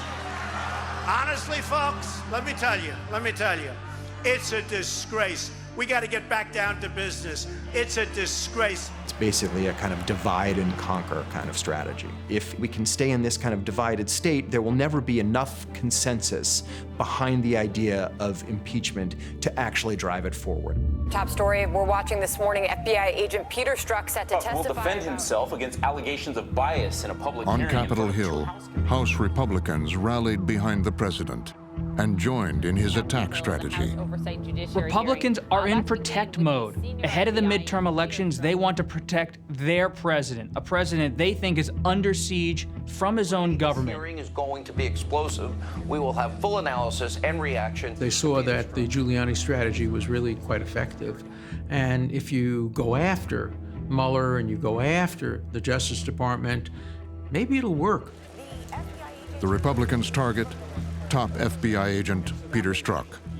Testimony that you are about to give shall be the truth, the whole truth, and nothing but the truth, so help you God. Months before, Mueller had removed Strzok from his team.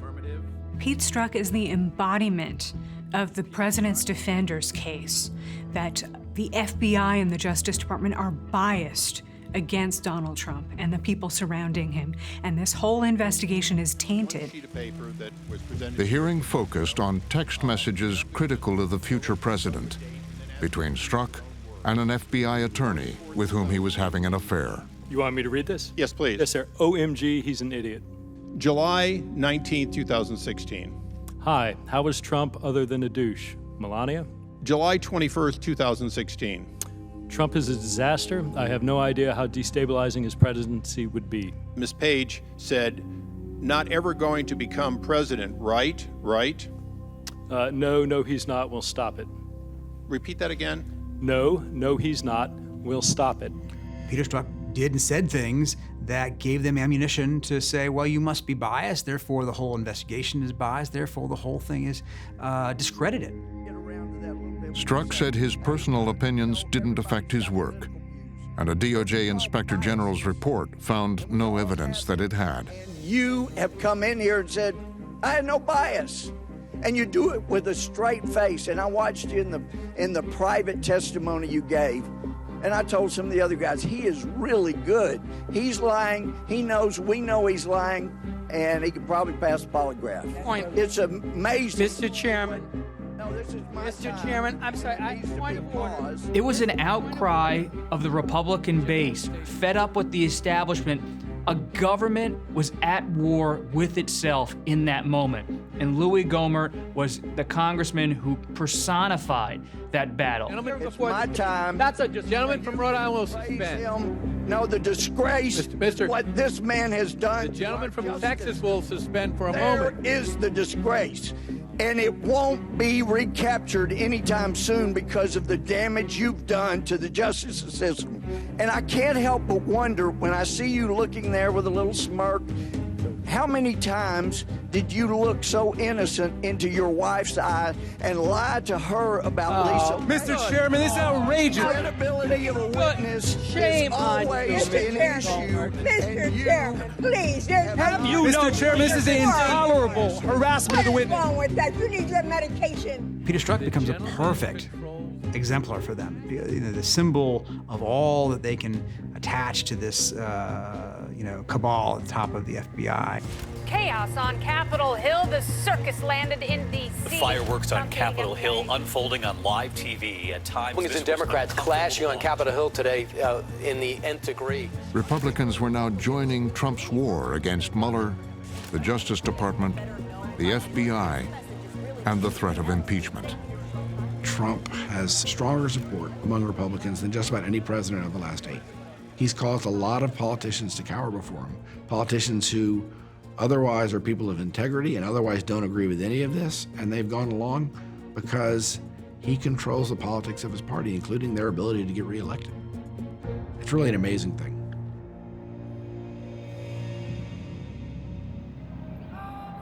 President Trump is kicking off his week-long trip to Europe. It's Mr. Trump's first visit as president.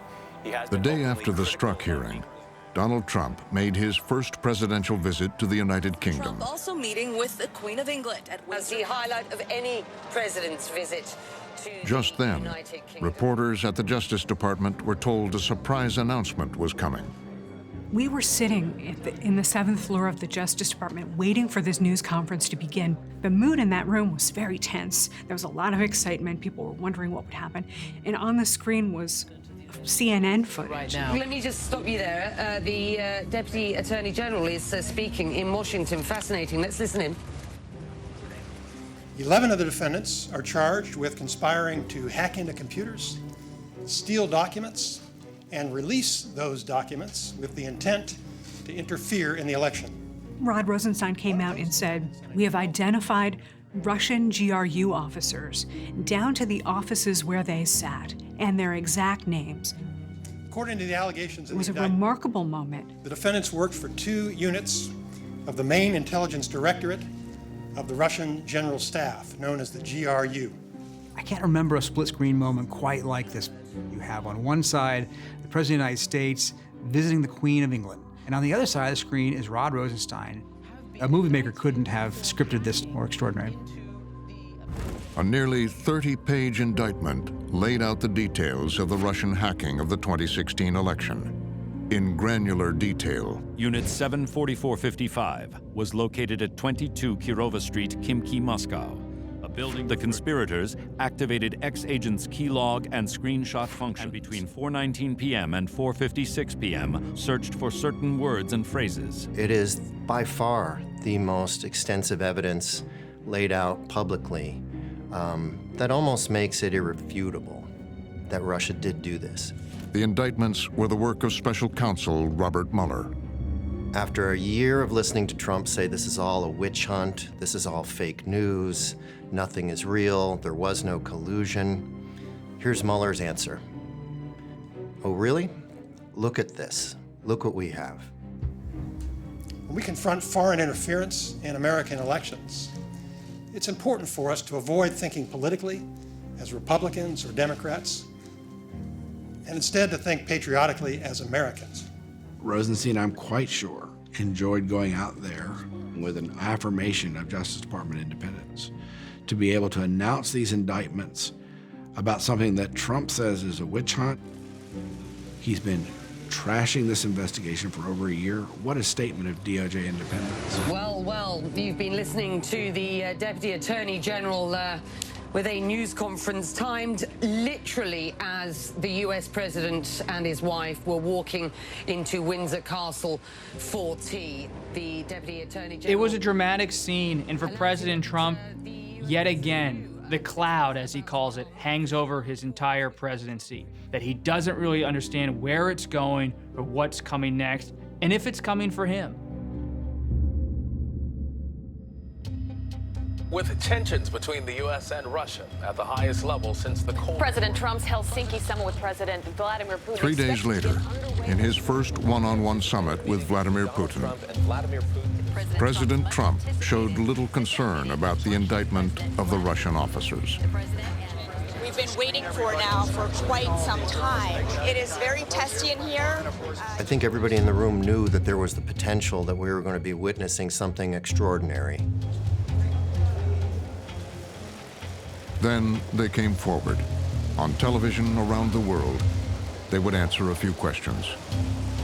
President Trump is standing next to the person who intelligence agencies say ordered the hacking and the meddling of our elections. I have just concluded a meeting with President Putin on a wide range of critical issues for both of our countries. Staff has no idea what's going to happen, obviously. This is a president who doesn't stick to the script, so you never know for sure what he's going to say. Mr. President, you tweeted this morning that it's U.S. foolishness, stupidity, and the Mueller probe that is responsible for the decline in U.S. relations with Russia. Yeah, I hold both countries responsible. I think that the United States has been foolish. I think we've all been foolish. He launches into a monologue, a rampage about we're to blame, the Russians might be to blame, but we're also to blame. I think that the probe is a disaster for our country. I think it's kept us apart. It's kept us separated. There was no collusion at all. Everybody knows it. President Putin denied having anything to do with the election interference in 2016. Every U.S. intelligence agency has concluded that Russia did. My first question for you, sir, is who do you believe? Who do you believe? That's the starkest possible way to put that question to the president. My people came to me, Dan Coates came to me, and some others. They said they think it's Russia. I have President Putin. He just said it's not Russia. I will say this, I don't see any reason why it would be. This was somebody who, only days after an indictment against Russian military officials, appeared to be siding with a foreign country as opposed to the conclusions of U.S. intelligence and U.S. law enforcement. I will tell you that President Putin was extremely strong and powerful in his denial today. But if you listen to his words, he's saying, well, my intelligence chief, Dan Coates, comes to me and says this, but Putin has told me very strongly that he didn't do it. When Trump uses the words very strongly, he's using an adjective to him that means almost more than anything. Just before the president left the stage, he had one final statement to make. And I have to say, if anybody watched Peter Strzok testify over the last couple of days, and I was in Brussels watching it, it was a disgrace to the FBI, it was a disgrace to our country, and you would say that was a total witch hunt. Thank you very much, everybody. Thank you. The President of the United States cannot let go that someone is challenging his legitimacy. Disgraceful play by the President. Extraordinary moment in American history, something I thought I would never see. There was an immediate sense that that had gone about as bad as it possibly could, that all of their efforts to corral him, prepare him for this moment, had failed to protect the administration, to protect the president from his own worst impulses. The ripples of the event that just took place. As the president boarded Air Force One to return to Washington, the fallout was growing. A stunning rebuke to his own U.S. Republican strategists texted me immediately, calling it a disaster. They worried that the Russia issue could now come roaring back just months ahead of the midterm elections. The negative tweets were immediate and overwhelming. Former CIA Director John Brennan called it treasonous. Republican Senators John McCain, Jeff Flake, and Bob Corker, and dozens of other congressional Republicans were strongly critical. It appears Mueller has convinced yet another witness the to Russia investigation heating up on several fronts. Trump tried to walk back some of his remarks, but as the summer came to a close, the ultimate showdown was looming. Conspiracy theory, deep state, the things that you've heard. Mueller was closing in on the president's inner circle. Paul Manafort, guilty. and agreed to cooperate with Paul Mueller. Manafort, convicted in federal court on financial... You got the guilty verdict in the Paul Manafort case. Michael Cohen, guilty, and in open court implicated the president. Former lawyer implicating him in campaign finance violations. Michael Cohen. And reports that White House counsel Don McGahn, an eyewitness to the events in the West Wing, voluntarily talked to Mueller's team for 30 hours. Just learned White House counsel Don McGahn had been talking to the Mueller team. Mueller is deliberately taking a low profile, talking to different people, building different parts of the investigation, because he knows he will have a narrow window to make his case to the American people, and it better be ironclad. This is a White House that's under siege. Even inside the White House, the president is increasingly isolated. Explosive new book paints an ugly picture of the president. Senior officials have been quoted questioning his grip on reality.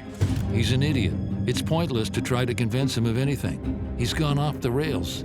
We're in crazy town. In the New York Times, an anonymous op-ed Stunning op-ed headlined, "I am a part of the resistance." claims his staff worry about his judgment and work to thwart his whims. His impulsiveness results in half-baked, ill-informed, and occasionally reckless decisions that have to be walked back. And reports that Rod Rosenstein, in the days after Comey's firing, Rosenstein talked about possibly raised the question of having the president removed from office. 25th Amendment to the U.S. Constitution. Rosenstein has disputed and denied that report. Rosenstein's future is in jeopardy. Rod Rosenstein's future up in the air, and now there are these reports today that he might be about to be fired. Now, Trump is rallying his base ahead of the midterm elections. We know he's very effective on the campaign trail. Once again, on the attack. The obstructionists, the Democrats are obstructionists. We must elect more Republicans so we can get the votes that we need. You're voting for which party controls Congress. Very important thing. His presidency at stake. Maxine Waters, we will impeach him. We will impeach him. But I say, how do you impeach somebody that hasn't done anything wrong? If Democrats take control of the House, they are going to be a subpoena-generating machine aimed at every federal agency and specific Trump appointees and the White House itself. And this White House is going to find itself playing permanent defense for the rest of the Trump presidency. The stakes could be as large as whether Mueller can continue. This president may feel empowered to move finally, as we know he wants to do, to either fire Bob Mueller, or fire Jeff Sessions, or fire Rod Rosenstein, or find some way to shut this investigation down. Mueller is not going to remove the President of the United States from office. He doesn't have that power, and I'm sure he doesn't have that ambition. The way that the President can be removed, if that's the goal, is through impeachment and conviction by the Senate or through elections.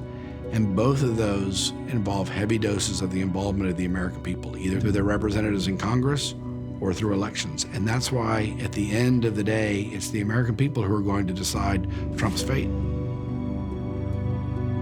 And that's why so much is at stake in the 2018 and especially the 2020 elections.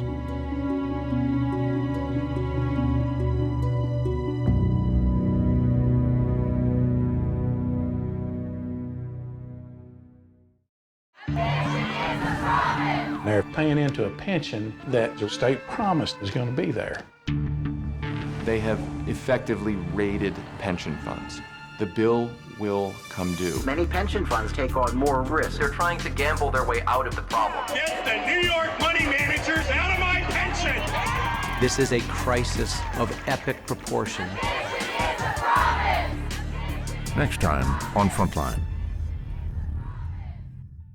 Go to pbs.org/frontline for our latest reporting on the Russia investigation. This is a pure and simple witch hunt. Thank you very much. And as part of Frontline's Transparency Project, see key quotes from the film in context. This was the most aggressive campaign that the Russians ever mounted in the history of our elections. So the stakes could not be higher. Connect to the Frontline community on Facebook, Twitter, and pbs.org/frontline.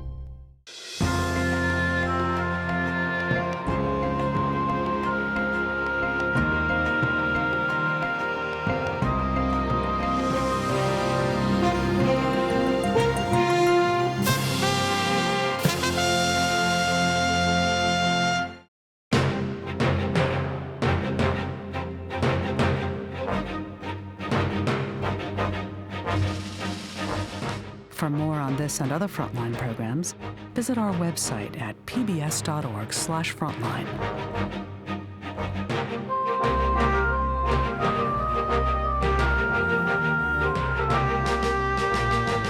To order Frontline Trump's Showdown on DVD, visit Shop PBS or call 1-800-PLAY-PBS. This program is also available on Amazon Prime Video.